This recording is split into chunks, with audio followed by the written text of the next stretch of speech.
Good morning बच्चों। शुरू करते हैं आज की क्लास और आज इस चैप्टर को हम खत्म कर देंगे और फिर देन उसका रिवीजन भी करेंगे, ठीक है ना। और टॉपिक हमने स्टार्ट किया हुआ था an appraisal of economic reforms, जहां पे हम उसके बेनिफिट्स की बात कर रहे थे, यानी कि उसके मेरिट्स क्या थे इकोनॉमिक रिफॉर्म्स के, और उसके डिमेरिट्स की भी बात कर रहे थे कि कहां पे हमें नुकसान देखने मिला है। मेरिट्स हम पढ़ चुके थे, डिमेरिट्स भी मैंने आपको कुछ पढ़ाए थे, कुछ रह गए थे, आज उन्हें पूरा करेंगे। लेकिन एक नजर मेरिट्स के ऊपर डाल लेते हैं। मेरिट्स की एमटी हमने देखी थी सारे बच्चों ने। Foreign investment in Indian firms led to increase in export, foreign exchange reserves and economic growth. आपके foreign investment, inflow of foreign investment, ठीक है, पहली हेडिंग है। दूसरी, हाँ, इंडियन मतलब वो India, recognition of India as an emerging economic power, ठीक है ना। Foreign investment in Indian firms, main क्या है, firm. F for fiscal deficit, a check on fiscal deficit. I for inflation, control on inflation.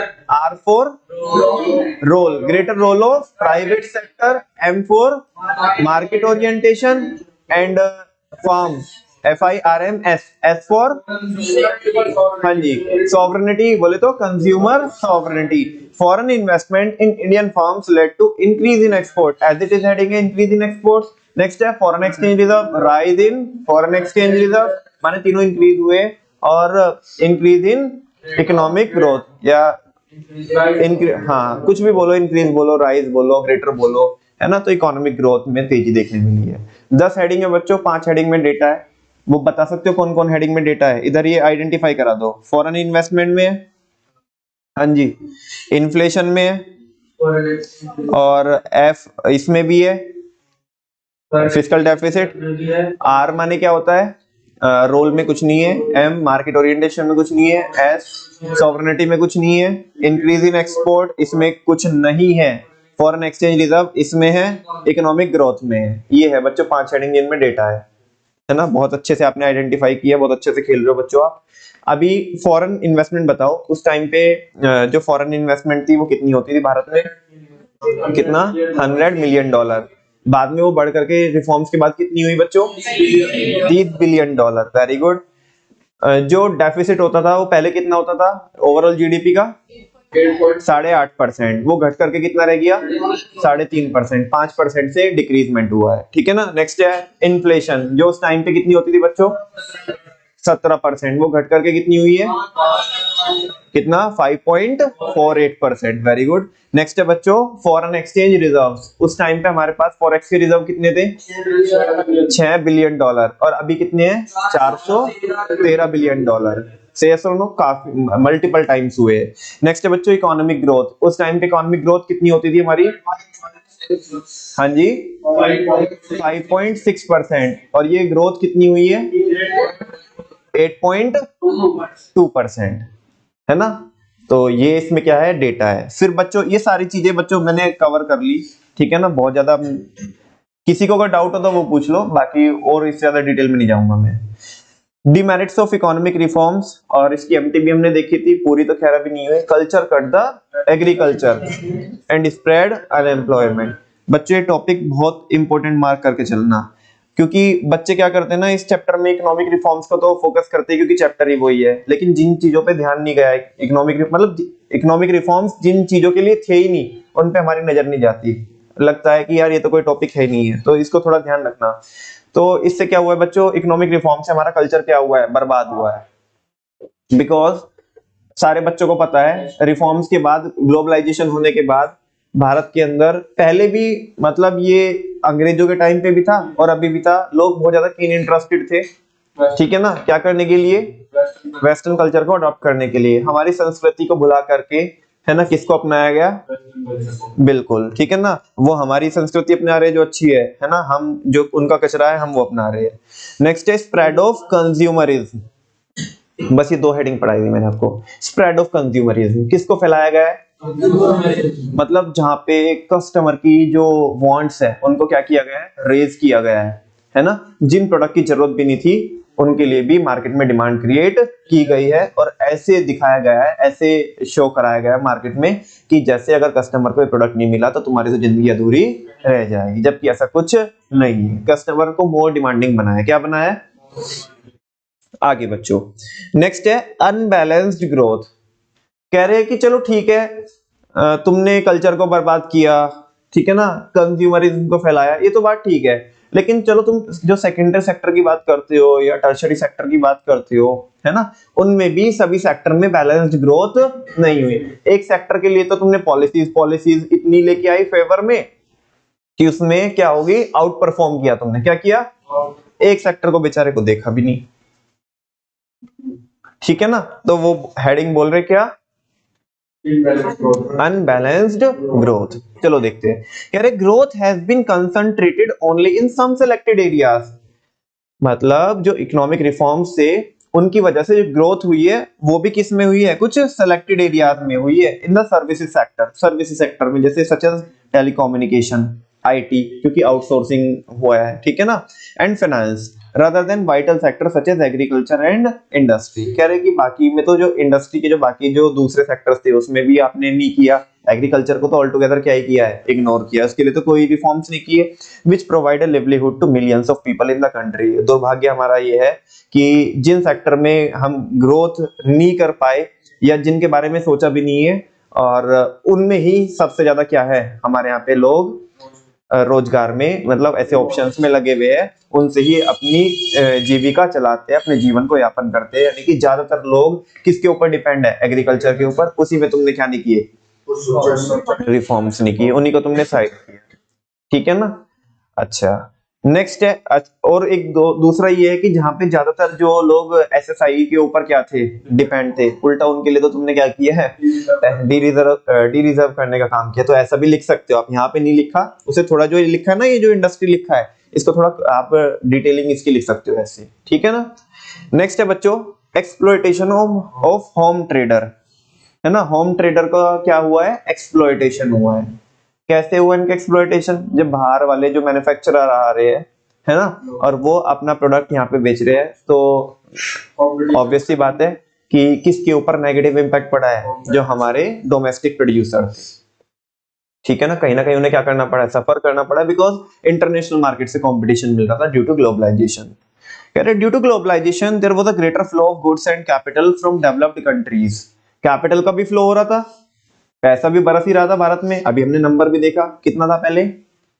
बोलो ना, foreign capital कितनी थी भारत में पहले जो इन्वेस्टमेंट होती थी? 6। जो सबसे पहली हेडिंग है, कितने बिलियन डॉलर थी? 30 बिलियन डॉलर। वो बढ़ करके कितनी हुई है? नहीं, पहले कितनी थी? 100 मिलियन डॉलर, और फिर वो कितनी हो गई? 30 बिलियन डॉलर। तो पैसा तो बरस ही रहा था। वो ये बोल ही रहा है यहाँ पे कि ग्लोबलाइजेशन के होने से क्या हुआ? कैपिटल बहुत ज्यादा आई है देश के अंदर, और गुड्स एंड सर्विसेज भी डेवलप्ड कंट्री से वो क्या हुआ है? यहाँ पे इंपोर्ट किए गए हैं। As a result domestic industries were exposed to imported goods. मतलब उन्हें डर था, खतरा था, किससे? इंपोर्टेड गुड्स से। Cheaper import replace the demand for domestic goods. सबसे ज्यादा बर्बादी का मंजर दिखाया किसने? चाइना ने। किसने? चाइना ने। उनकी एफिशिएंसी इतनी जबरदस्त है, उनकी तो एफिशिएंसी है, लेकिन हमें बर्बाद किया, है ना। हालांकि हमारे लिए अगर थोड़ा इसको पॉजिटिव देखो तो हमारे लिए सीख भी सकते हैं कि जितने एफिशिएंट वे हम क्यों नहीं हो सकते उतने एफिशिएंट। इसको ऐसे भी देखा जा सकता है। लेकिन अगर तुम प्रोड्यूसर के लिए बात करो तो प्रोड्यूसर को तो उनका तो मतलब उनकी तो शामत ही आई है ना। तो cheaper imports replace the demand for domestic goods. इनसे हमारे जो डोमेस्टिक गुड्स है उनकी डिमांड क्या हो गई? खत्म हो गई। And domestic manufacturer started facing competition from import, ठीक है ना। अब जाके भी रोए भी तो किसके सामने, ठीक है ना। For example cheaper Chinese goods pose a big threat to Indian manufacturers, ठीक है। नेक्स्ट है बच्चों ऑल टुगेदर, चल साइड हो। किसको ऐसा बोला गया? किसको? एग्रीकल्चर को। तेरे बारे में बात नहीं करते, ठीक है ना। The new economic policy has neglected the agricultural sector. New economic policy ने किसको नेग्लेक्ट किया? As compare to the industry, trade and service sector. चलो ठीक है, उनमें बाकियों में अनबैलेंस ग्रोथ हुई, कुछ बात तो की उनके बारे में, भले ही अनबैलेंस ग्रोथ हुई हो, बात तो की। इसके बारे में तो कहीं बात, कहीं जिक्र है कहीं पे भी कोई से में कहीं कि एग्रीकल्चर में ये करेंगे वो करेंगे। जो कर दिया था बस पहले कर दिया था ग्रीन रेवोल्यूशन, वो ठीक है ना। और वो क्या किया था ग्रीन रेवोल्यूशन में? वो 2 फेज में बस लगा करके, और जो लैंड रिफॉर्म्स किए थे वो भी बहुत ज्यादा सक्सेसफुल नहीं हुए थे, ठीक है ना। ये नेक्स्ट है, ये कह रहे हैं इससे अनएम्प्लॉयमेंट फैला है। क्या फैला है? तुम बोलोगे भैया उल्टी बात कर रहे हो, इनसे तो और उल्टा एम्प्लॉयमेंट मिला होगा। वो उसमें जिस पर्पस से लिखा है वो देखो। दो the GDP growth rate has increased in the reform period, वैसे तो रिफॉर्म पीरियड में जीडीपी क्या हुई है? इंक्रीज हुई है, but such growth fail to generate sufficient employment opportunities in the country. बच्चे कॉन्सेप्ट करके आता है, आगे भी आएगा, ऑलरेडी पढ़ा भी चुका हूं मैं आपको। मैक्रो के सबसे लास्ट में पढ़ाया था जॉबलेस ग्रोथ करके, उसे रिलेट करो यहाँ पे, मैं तो नहीं कर रहा रिलेट, देखते कैसे रिलेट करोगे आप। मैंने जस्ट आपको हिंट दिया। वो कह रहे भाई यार अजीब सा पॉइंट है, इकोनॉमिक रिफॉर्म्स करने से तो धंधा बढ़ा है, धंधा बढ़ा है तो एम्प्लॉयमेंट, हम पढ़ के आए कि एम्प्लॉयमेंट भी बढ़ता है, अगर बिजनेस प्रोडक्शन बढ़ेगा तो एम्प्लॉयमेंट भी बढ़ेगा, ठीक है ना। और लेकिन ये तो कुछ अजीब सी ही बात कर रहा है कि रिफॉर्म्स के आने से अनएम्प्लॉयमेंट फैला है। फिर मैंने बस जस्ट आपको उसका हिंट ये दिया कि एक कॉन्सेप्ट है जॉबलेस ग्रोथ, बस वो बता दो आप, उसे रिलेट कर दो इससे, जस्टिफाई कर दो कि रिफॉर्म्स के आने से अनएम्प्लॉयमेंट कैसे फैला है। हाँ बोलो ना, पूरा अच्छे से करो, एक्सप्लेन करो। जब हमने रिफॉर्म्स की बात की तो रिफॉर्म्स में बाहर वाली कंट्री से टेक्नोलॉजी भी तो भारत में आई, जो कि पहले नहीं थी। तो पहले हम किसके ऊपर डिपेंड थे? एलआईटी के ऊपर, लेबर के ऊपर। अभी हम किसके ऊपर डिपेंड होने लगे धीरे धीरे करके? सीआईटी के ऊपर। और हाँ तो ठीक है, मशीन तो तेजी स्पीड से काम करती है, बिना रुके बिना थके काम करती है, से यस और नो। तो जीडीपी तो क्या हुई हमारी? ग्रो हुई है, लेकिन लेकिन लेकिन हमारे देश के अंदर एम्प्लॉयमेंट अपॉर्चुनिटीज जनरेट नहीं हुई है, बिकॉज हमने टेक्नोलॉजी का क्या किया है? यूज किया है। टेक्नोलॉजी के यूज करने से अनएम्प्लॉयमेंट फैलता है, जबकि जीडीपी ग्रोथ बढ़ती है। इसी को बोलते हैं जॉबलेस ग्रोथ। क्या बोलते हैं? Jobless growth. जहां पे जीडीपी ग्रो तो कर रही होती है बट इकोनॉमी में एम्प्लॉयमेंट अपॉर्चुनिटीज नहीं है। तो फिर वो तुम बोलोगे वो जीडीपी ग्रोथ आ कहां से रही है? टेक्नोलॉजी से। किससे आ रही है? टेक्नोलॉजी से। बात समझ में आई? तो ये है। और इसकी एमटी है बच्चों, culture cut the agriculture and spread unemployment. Economic reforms ने क्या किया? बोलो, कल्चर कट द एग्रीकल्चर, ठीक है ना। पहले तो कल्चर ही बर्बाद किया उसने, फिर किसको बर्बाद किया? और साथ में क्या फैलाया? अनएम्प्लॉयमेंट फैलाया। Culture cut the agriculture and spread unemployment. ऊपर वाली तो भूल गए होंगे पक्का। Foreign investment in Indian firms led to increase in export, foreign exchange reserves and economic growth. चलो culture cut the agriculture, culture बोले तो कल्चर इरोजन, ठीक है ना। एक बात, कल्चर कट, C4 कौन सा? कंज्यूमरिज्म, स्प्रेड ऑफ कंज्यूमरिज्म, पता नहीं क्या बोल रहे, कॉम्युनलिज्म, ठीक है ना। Culture cut, U for unbalance growth, T for हाँ जी, हाँ ट्रेडर्स। ट्रेडर्स का क्या हुआ है? एक्सप्लॉयटेशन ऑफ फार्म ट्रेडर्स, ठीक है ना, डोमेस्टिक ट्रेडर भी बोल सकते हैं। Culture cut the agriculture, neglect of agriculture and spread as it is heading है। इसी के साथ साथ बच्चों ये चैप्टर हमारा क्या हो जाता है? खत्म हो जाता है। Thank you very much. अभी करते हैं इसका रिवीजन।